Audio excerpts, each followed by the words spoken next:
Райымбек Матраевдин жубайы фамилиясын өзгөрттү. Чүйдө Тажикстандын жарандары Пакистандын жарандарын сабашкан. Бишкекте митингге катышкан жаран жетекчилик кызматка дайындалды. Самара Каримова милиция чакырды. Камчыбек Ташиев, Өмүрбек Бабанов калп айтпасын.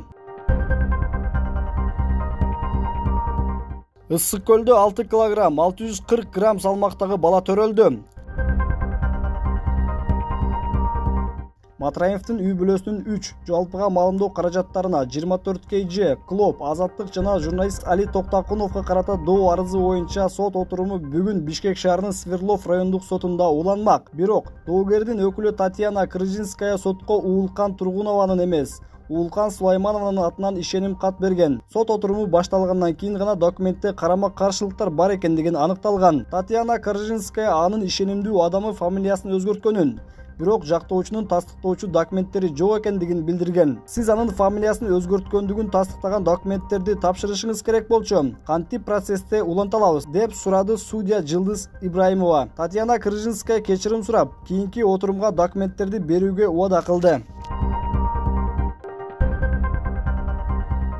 Чүй облусу боюнча жол кайгыл кызматынын инспекторлору Пакистан жарандарынан $40,000 жакын акча уурдаган шектүүлөрдү кармады. Бул тууралуу аталган башкармалыктын басма сөз кызматы билдирди. Бишкекте 13 январда Тажикстандын жарандары башка чет элдиктерди сабап, акчаларын тартып алышканы такталган. Сосновка стационардык постунда перехват планы киргизилген. Инспекторлор документтерди текшерүү үчүн Мерседес унаасын токтотушкан. Ичиндеги жүргүнчүлөр менен айдоочу катуу тынчсыздана баштаган. Аталган жарандар тергөө оперативдик тобу келгенге чейин кармалган. Жеке текшерүү учурунда ири суммадагы акча табылган. Акчаны кайсыл жерден алгандыгын түшүндүрө алышкан эмес, деп билдиришти жол кайгыл кызматынан.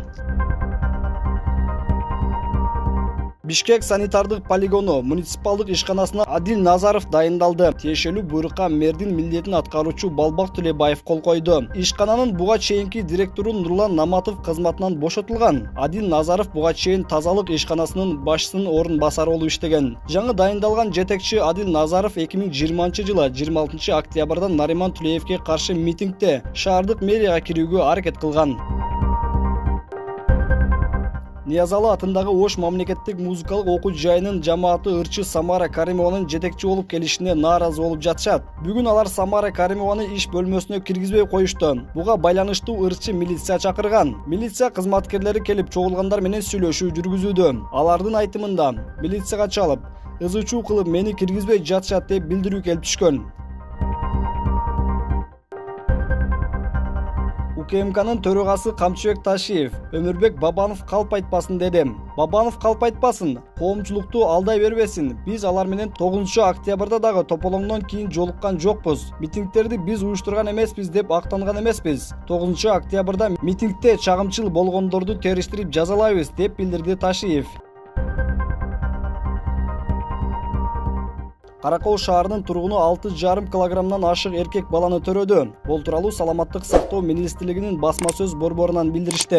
Маалыматка ылайык, апасы 38 жашта, ал Ысык көл облустук бириккен ооруканасынын төрөт бөлүмүнө 39 жумалы кош бойлуулук мезгилинде түшкөн. Кесарба жолу менен ал 6 килограмм 640 грамм салмактагы бала төрөдү. Бүгүнкү күндө эненин жана жаңы төрөлгөн баланын абалы канааттандырарлык, деп билдиришти Саламаттык сактоо министрлигинен.